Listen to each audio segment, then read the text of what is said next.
All right, folks, we back. I know I took a little break. I had to take a knee, wind down.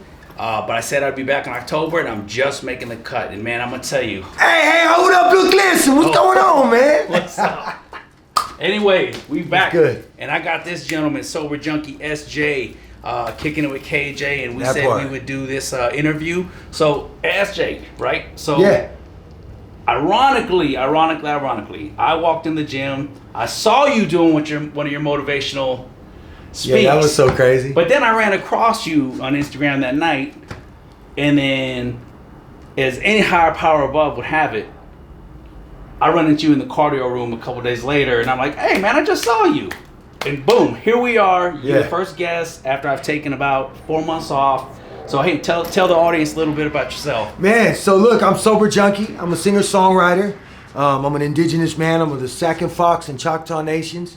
I'm in recovery, man. My thing is that I got clean and sober, and when I did get clean and sober, I had used cannabis. Cannabis was my exit, not my gateway, and it doesn't work for everybody, but it did work for me through the withdrawal process. It was how I got through it. And so through that happening, I've been really tapped in, and I continue to use the CBD flower, just like THC flower, but it's CBD flower. That's just kind of how I maintain mine. But it got me clean. It gave me an exit, man. It really wasn't, and I know for a lot of people, it is a gateway. And I'm not going to say that it's not, because that's so important to acknowledge that it can be a gateway for certain people. But it's medicine for some too. Wow. You know? Okay. But today my thing is it's music, man. What I do is I travel. I do a lot of keynote speaker things. I host events. I perform live with my band, the Melodic Overdrive, and also the Dopeless Hope Fiends, which was me and my little brother Rebel Lovelace, Ian Lovelace. So another Choctaw native. I love it. So wait a minute, you sing? Yeah. You're a rock and roll guy, right? Come on, so man. I listen to people. So I'm gonna step out of the camera for a second. Let me get over here and talk to you. Just throw us a few little things. You just pushed out the People remix. Yeah. Right. So that's what I'm. So it's crazy because doing what we do, right? Like I try to tell folks is they're like, man, it's so cool, you do the music thing and you get to do this and do that, but my biggest thing is tapping in with y'all. You know what I mean? Right. Making music that's got a purpose and a meaning behind it. Not just, and there is that fun music too, don't get me wrong. I'm all about a cool beat and I don't really care what they're saying and but for me, I've been through so much stuff, man, that I realized here's how I give back.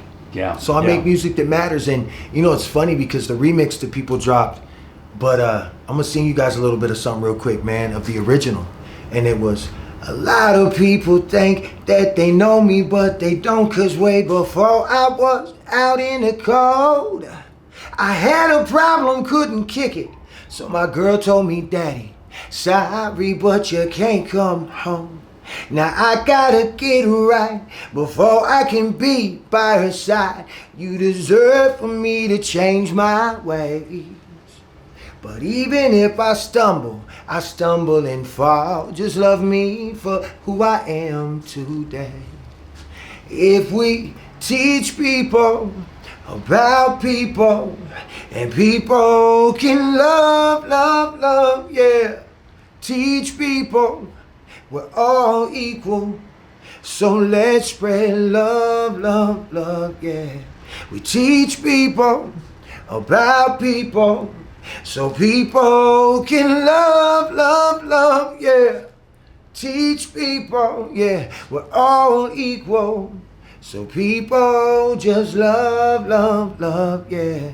You know what I'm saying? Woo! A little bit of something, man. Man. That's what's up, man. So what, everything in life, leadership, singing, right? Kicking with KJ is about strength, people, and passion. I love it. I feel passion right there, right? And it's for the people, and it takes strength. Come on. But what was your why, right? So take us back on a little bit on the SJ journey. So, man, so it's crazy because the whole thing is bananas, and we need like a couple days and some segments. Okay. But I want to talk about when I got clean. That's what changed things for me, man.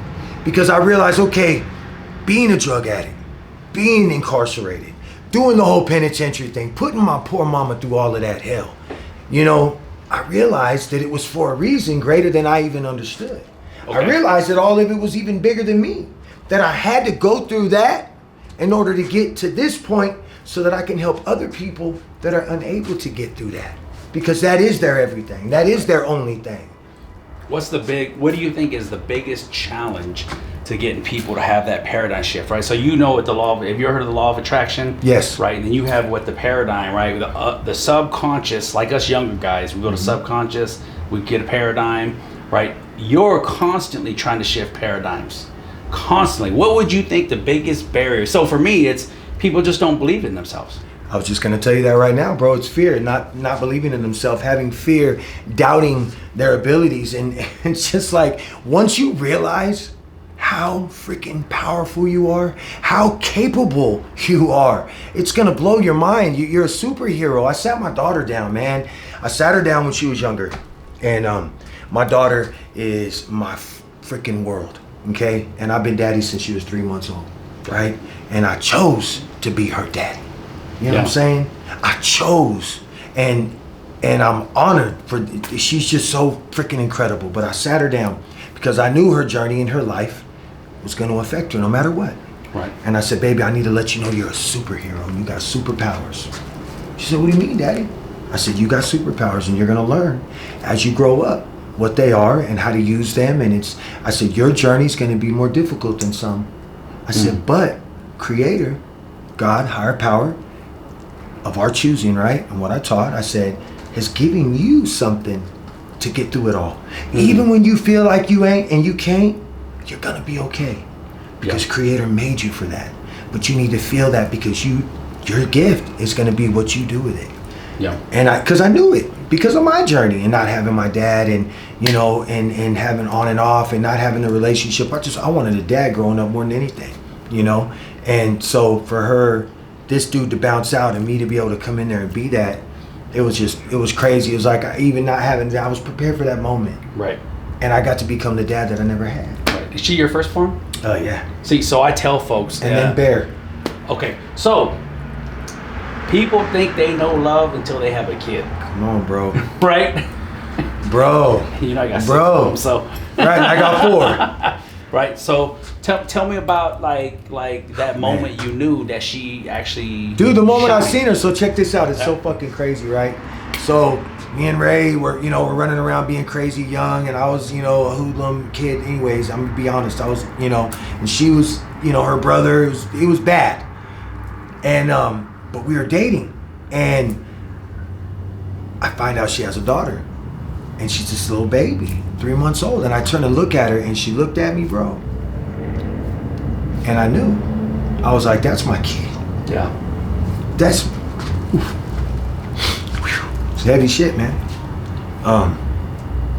Even though I continued to mess up, even though I made bad decisions, and I did go back to prison, and I did leave her and her mama out there, like, her mom would send me pictures, and I watched her grow up on my wall, man. I got a song I sing about it. I watched her grow up on the wall. But when I came home and she was talking now, and I got her mom and her and put them in the car, and we're driving, and I looked back and I was like, hey, you know who I am? And she's like, yeah, you're my daddy. And I was like, thank goodness, huh? You know how much because that was, in my mind, young dude, fresh out of prison, ain't been around my girl. Ain't really been there for her. It was on and off, and and this little girl that I love with all my heart that I've been watching grow up. Does she even know me? Because if she wouldn't have known me, it would have broke my heart, man. Right. Because then you think, but then I knew, like, my girl was saying, this is your daddy, and showing her the pictures and her drawings I made for her, and all of that stuff. Right. While I was going through that, because even though we make these bad decisions, even though we mess up and we break the law and we do all this dumbass shit and do these drugs, and we're people. Right. You know what I mean? Right. And I wish that they would have helped me, Bubba, versus keeping me in fucking prison. I was a drug addict, bro. I was a broken drug addict, and they just kept sending me to prison. So how did you bounce back? Right. So look, there's not one story of anyone I know it gets like nobody wants to see you come up. Even right. Everybody will tell you that the people closest to you are usually the ones that are not your biggest fans. No, hey, bro, dude. when we right, like, look, okay, so obviously I struck a chord, right? right? Yeah. How do you navigate through that when it's like they're like, nah, not you. You know what I mean? Nah, just honestly, man, I stay focused, bro, and I ignore it, bro. And I get a lot of it's a trip, man, with the social media, man. I blew up in the last couple months, man, like majorly. And with that happening, when you get 240 comments on a post, 40 of them are some of the most fucked up, hurtful fucking shit you've ever heard, and a lot of them are from your hometown. Yeah. Because like you said, nobody wants to see you make it, bro. My whole family, I don't talk to any of my mother's sisters. They don't believe what I'm doing. They think that I'm full of shit. They think this is all lies and fabricated and all this shit. I'm in magazines. My mom's sending them, and she's thinking that people are making them for me. Like, it's just crazy. It's crazy. Yeah. You know, I think that's what discourages. And a lot of people give up. But for me, I said, you know what? I'm going to show y'all. And I'm going to get so big that you can't help it. And then I made a decision. My little small town, Los Banos, California, as soon as I'm in position completely, I'm going to get billboards year-round, like the TMT one here in Vegas. And I'm going to get a picture of me with a peace sign that says, I love y'all. That's it. Yeah, I like it. Because every day they go to the grocery store, because they only got 1 or 2 there, or they got one Walmart in the whole town, they're going to see me. Yeah. And they're going to know that that's my billboard. Well, let me tell you something that impressed me. So this is about the time frame we crossed, right? So remember I told you I took a break. Right. So I could have did this, right? And for those watchers and fans, and there's many, many more out there than I have opted to choose to believe. So I had to stop running from demons, right? Because I'm a guy who succeeds. But this was something I was like, man, I didn't succeed in this. No, it was difficult, right? It's a different kind of... It was me running from demons saying, man, I thought y'all had my back. But man, you don't share a post. You can't even subscribe to the YouTube channel, and it's free. Right. And you're my boy. Or you're my girl. Right. Like, yeah. And then I realized, I was like, and my wife gave me a lot of perspective through the time, and I was like, well, let me start. I love what you just said, bro, because that's my ace deuce. Right. She said, you were supposed to just do this for fun. She was like, if you're not having fun, you need to stop. Right. And I said, that right there, that is an amazing partner right there. She said, I don't want to hear it no more either. Yeah, she don't want to hear it. Well, that's Ray. That's what I mean. Like, she's very like, and she's my ace deuce, and she'll tell me like, dude, she got frustrated with me because I give a lot, and I put a lot of people on, and I put a lot of people in position, and 9 times out of 10 I get effed over, right? So, but here's my thing. My sponsor in Narcotics Anonymous told me, how many people burned you? How many again? And I was like, at the time I was like 6. And he's like, oh yeah, keep working. You ain't even there yet. Yeah. Well, keep getting burned. He's like, keep getting burned. And I'm like, what? And he goes, you'll figure it out one day. And I still haven't figured that out. But I think it's that I'm learning. And I'm not helping people. I think this is where it's at. And this is kind of just hit me right now. Stop helping everybody that you can't afford to help, and help people that you can help with no strings attached. Yeah, I think that's solid. It just hit me right now, bro. Well, so let me tell you where you helped me, right? I started playing with the IG reels and stuff like that, right? Okay. But this is where I saw you. I was like,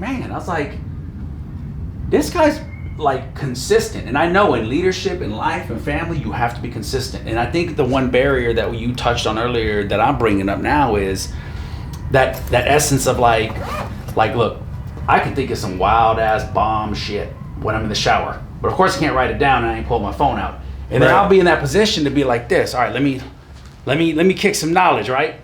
Hold up, look, listen. I like that saying, by the way. I had to go back and re-listen. I was like, oh shit, wait a minute. That's a hey, hold up, attention step, listen. Right? And that's, by the way, that's SJ's. But I said, do you know the amount of courage it takes knowing all eyes go on you? Yeah, man. to keep delivering the message. And I was like, this motherfucker kicking my ass on that. And I meant that with my love, I appreciate that, and man. It means a lot coming from you, brother. I said, why are you hesitating to be consistent? And I'm like, well, that's a barrier. Come on. Right? And I think that comes from the fact that you allow other people to make you not believe in yourself anymore and what you bring, right? And I think that's an amazing thing about you, right? I know exactly what you're talking about. Because you stay consistent, and you stay passionate, and you stay friendly. And guess what? like I told my homeboy, right? I said, how many people you think judge you or judge me? Everybody thinks I'm a meanie, right? I'm like, man, I bruise like a peach. I said, I'm a really big teddy bear. Right. I love people. Right. God gave me this to help. Right. You're a warrior. But I think you've done amazing. Thank you. I'm telling you that you know, when you do those things, I'm like, well, shit. Why don't other people do it? And I think because the market is so diluted with fakes, right? Like, you know, I posted the other day. I said, I don't know if you see my IG reels where I'm putting like you get 0. Oh no! Well, no, I mean, like you'll have some girl just with big boobies bouncing around. Oh yeah. Right, and it's 400 million views, but then you can shoot a message out that says, "Believe in yourself." Right. People love you. Right. You are your biggest barrier. Yeah. And then you're like, 6,000 views. Right? And I think those are things that I wasn't ready and you've conquered. So I just want to say, keep doing what you do. Thank you. Because at least for me, I'm telling you, it was very inspirational as a guy who was like, how do I make this thing work? Remember I told you I stopped. No, I know. And my wife's like, who's SJ? I was like, I don't know if that's his real name. I was like, he just said SJ is what he likes. So I was like, but I say, look, he keeps going. And I was like, damn. I said, I wake up before most people. So I don't think you need it, but you deserve to know that I know people are watching, and it's inspirational to those who are trying to battle fears of even just saying, hey, look. So, come on. Right? This isn't an interview, but you need to know that. So, thank you. This is what I know of SJ. There's the hat. There's the glasses. There's the red ones, my favorites. Yep. My Versace's, man. Yep. The knife. Yep. Right. So my medicine bag. Your medicine bag. So my that's chip. what I was gonna say. My chip changes through the years. Okay. 9 years clean right here. So do you want to tell the people like where did this? So it's me. Like, this is my real medicine bag. That was a gift with real medicine inside of it. This knife was a gift from my wife and my kids, my babies. Same thing with the hat. My buddy Feather Barber John actually did this hat for me, custom. These feathers, this is from the Barona Res. No, this is from the Barona Reservation in San Diego. It's a red-tailed hawk. Go up a little bit right there. This is the Barona Res in San Diego. It's a red-tailed hawk. And then there's another hawk from the Seneca Tonawanda Reservation in New York. And then this is a dyed feather from one of my other cousins that just wanted to give it to me.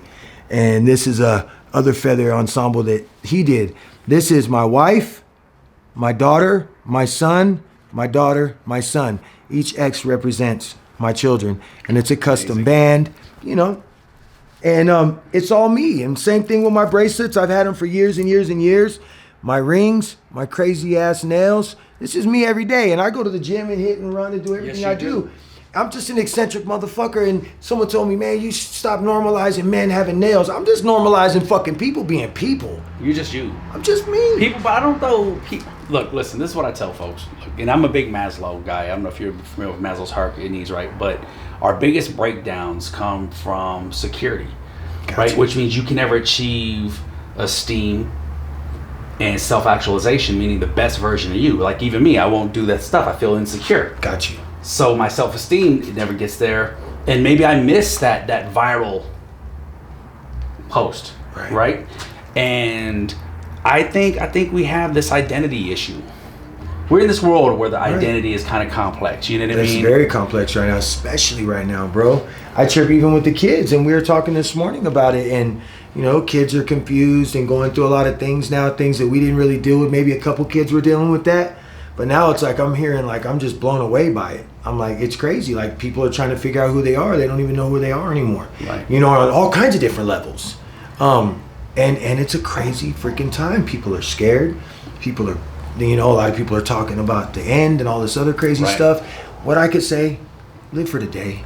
Don't worry about if it's the end tomorrow or not, because tomorrow may not come. It could be. So live today as if maybe tomorrow won't come, and watch what you do.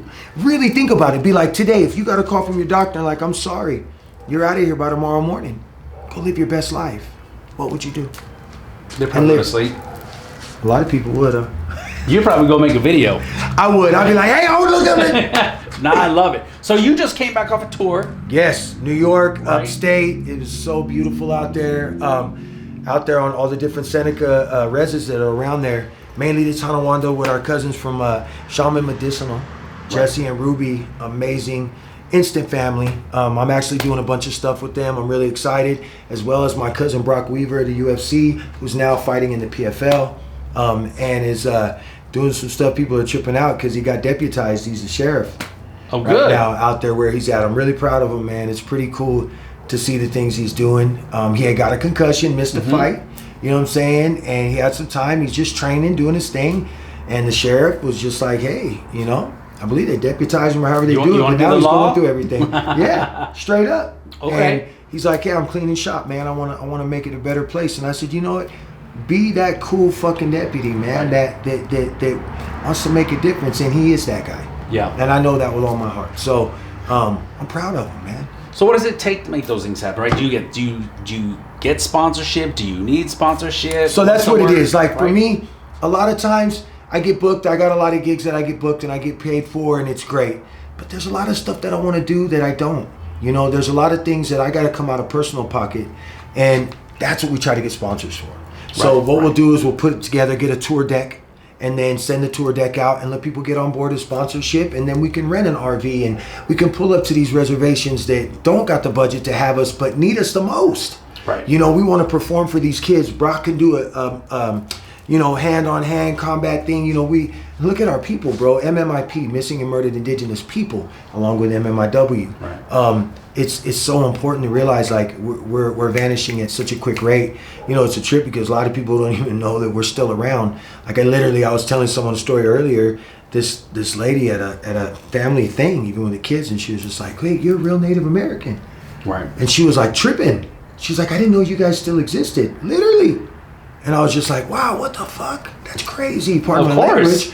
But I'm like, it's not her fault. She doesn't know. It's, you know, I think it's, honestly, man, it's like for me, I said, okay, I just need to work harder than to get, you know what I'm saying? Put it out there. Let's teach people about who we are and what we are and, you know, and everything else. Because it's a crazy world, man. And a lot of us got adoption. A lot of us don't know what we come from.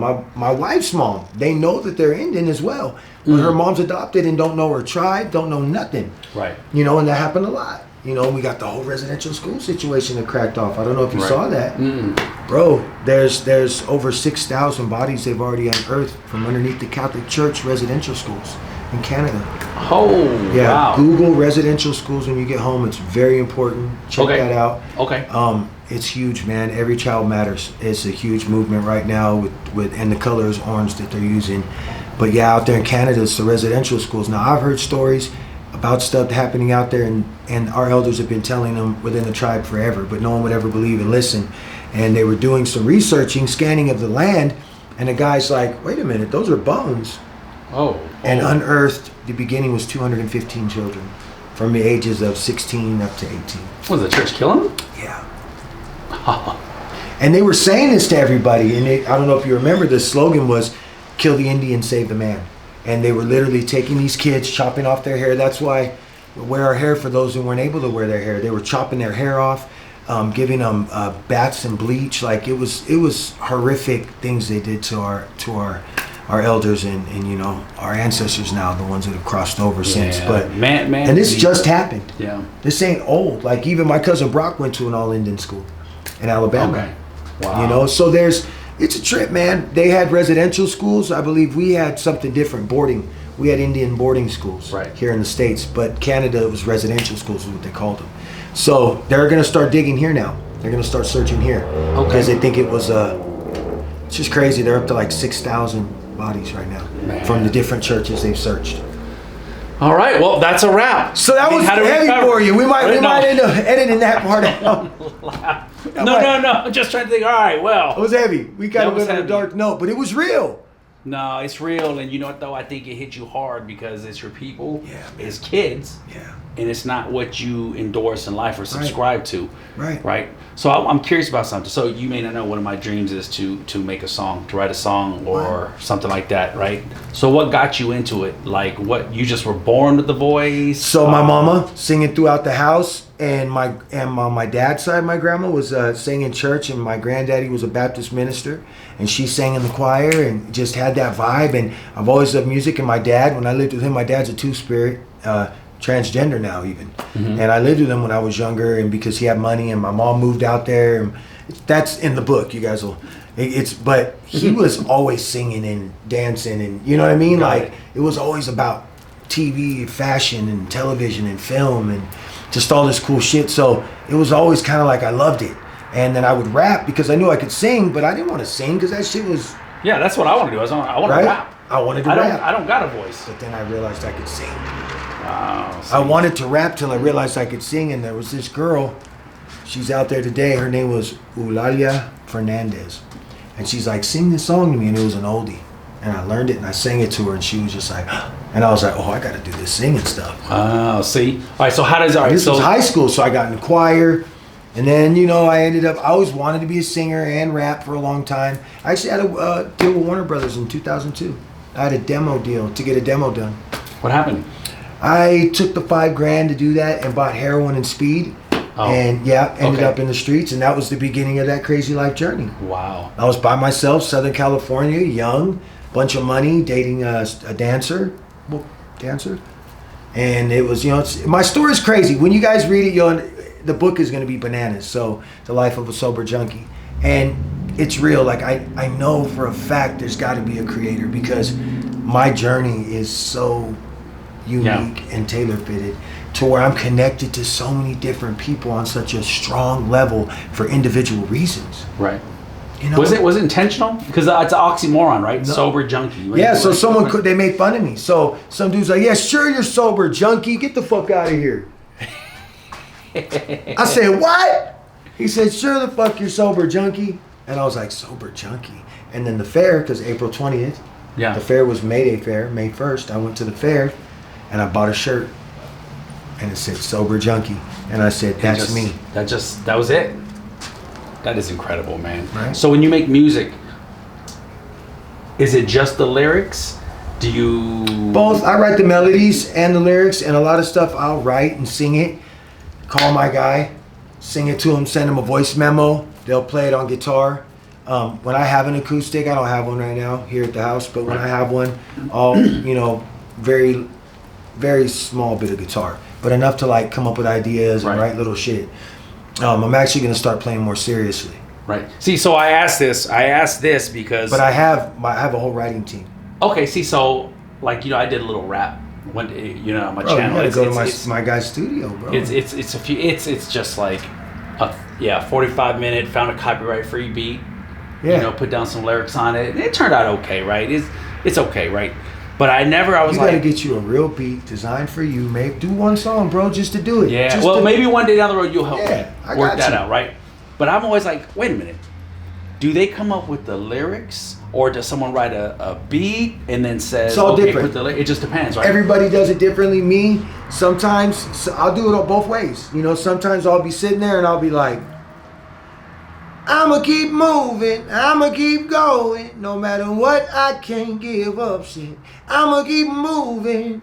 And I'll be like, oh shit. And then I'll record that. Or he'll hit me with a beat. Come on now, yeah.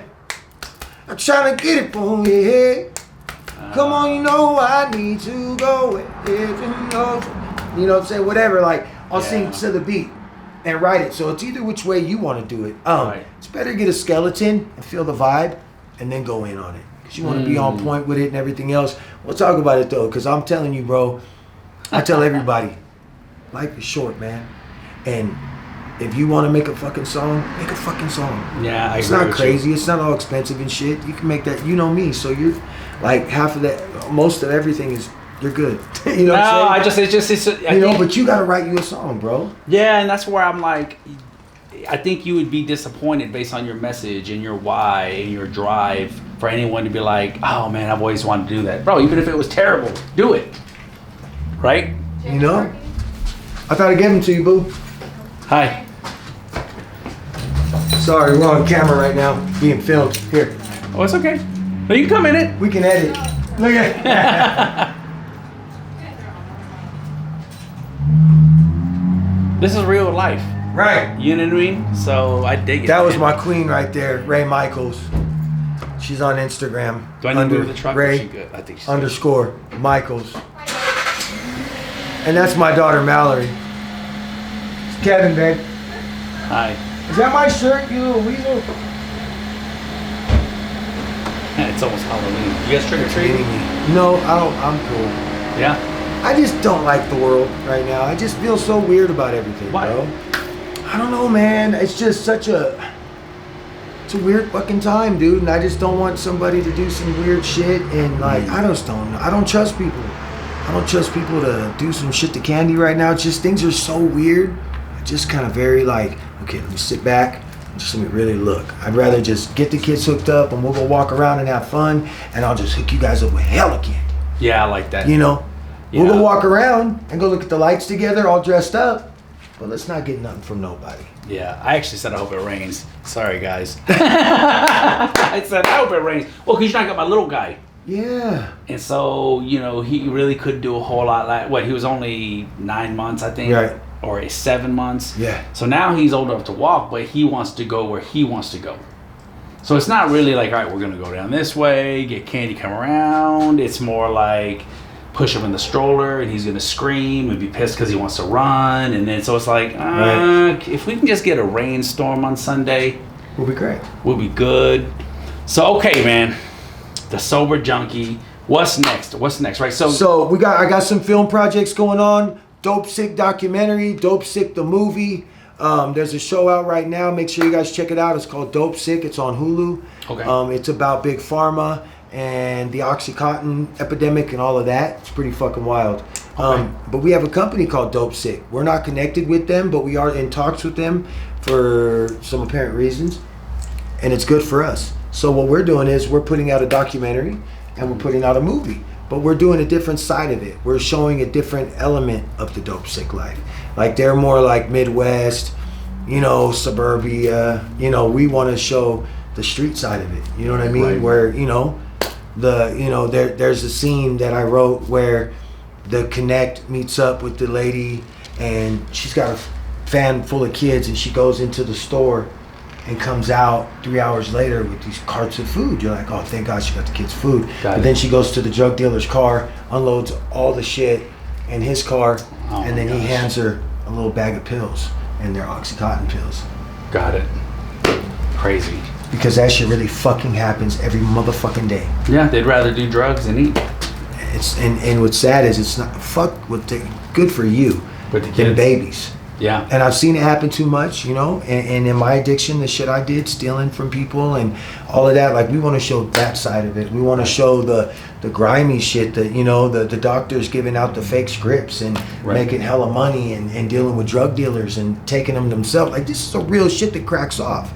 And it's important, man. The world needs to see it because it doesn't discriminate. It's going after everybody, you know, and so I'm glad they did that one, which is the Midwest, and it's suburbia and mine workers, a whole different type of people, right? But they need to show us too, because we need to warn people and let people know what's going on. This shit is real. Okay. So let's talk. What was your last hold up, look, listen message about today? Do you remember? Yeah. Yeah? Do you think you can go impromptu? Because this is what I'm looking at. Let's end this with a powerful message from you. Where they can find the first one I said was it the one about people in addiction or was it something different? I think it was just positive. I'm just gonna knock. Why don't you just do one for y'all? Check it out. All right, let me get out the way, but don't forget after you wrap it up, make sure they know where to find you. That's so important. It's so important. Make sure they know how to find you. So check it out. Hey, hold up, look, listen. Hey, check this out. I need you to stay focused. I need you to stay positive, and I need you to believe in yourself. Number freaking one right now is I need you to believe in you. Because once you do that and you realize the power that you got, the abilities that you got, the things that you can get done and you can make happen, oh man, it's bananas. It's bananas. I mean, I've seen it happen with people that come from nothing to become something. I mean, you've seen it too. I'm sure there's things on Netflix and Hulu right now you can watch. So stop playing and believe in yourself so they can make a movie about you. All right? Now go find me on Instagram, all right, at thesoberjunkieofficial, all right? Or go to my website, thesoberjunkieofficial.com, and all my links for everything are there, all right? But remember, you got this. You're fucking incredible. I'm out. Woo! Woo! Hey, bring it in, brother. I appreciate it, man. Appreciate you. So listen, y'all. Don't forget to hit that like, subscribe, share. That part. Same with this gentleman. Listen, positivity can spread as fast as bouncing boobs and twerking on the stage. Yeah. And we got to make that happen. But we got support the other stuff, right? So, listen, this was a phenomenal interview. I appreciate it, and I'm sure there'll be some more because, as Jay said, he wants to do some more things, and I would do my best. I promise you, I would do my best to make sure that I'm there. And then I probably won't be off the hook if I don't write a song. So I will. I'm gonna be on this line, y'all. I'll add that to this. But hey, listen, y'all. Incredible individual. You can always find him at the EOS that I'm at on Losi. Yeah, right. He ain't lying. Musician. I call him a hypester, but hype in positivity, perseverance, don't give up, believe in yourself. And for me to be vulnerable and tell you that even I was, going through some things, I think that matters too. Right. Because if people like me can experience that, people like you experience it, it's the bounce back that you're trying to get through to people to not stop, keep going, stay focused. That whole fall down 5, get up 6, man. Right. It's real. I mean, they say it's so corny and this and that. No, but it's real. Like, just don't give up. Just keep going. Maintain, no matter what. It's going to come. But you just got to be willing to work it out until it does. Right? And with that, that's what I'm doing. We're working it out. Be easy. Take care. Bye.